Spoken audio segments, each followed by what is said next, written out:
Hey, we're on Don Outdoor Adventures. Just got back to the boat ramp. Me and Black Cherry, we loading up, getting ready to head back to Topeka.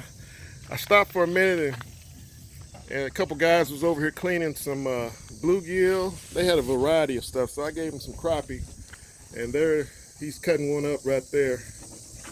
He got a nice mess of crappie there that I caught and gave to him. You got some channel over here, Tim. Oh yeah. Bluegill. Right here. Nice. Oh yeah. Yeah, that's what it's all about. We got a good day of fishing in, come back to the boat ramp and get it all done. And at this cleaning station, I was here yesterday cleaning my crappie, but these guys, they were out catching bluegill and channel cat. State of the art right here. And they hooked it up. I didn't get no bluegill, but my wife loves some.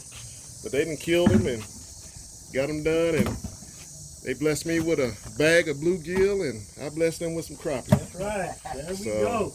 That's it. We do. Yes, sir. All right. We're going to shut it down and get ready to go home.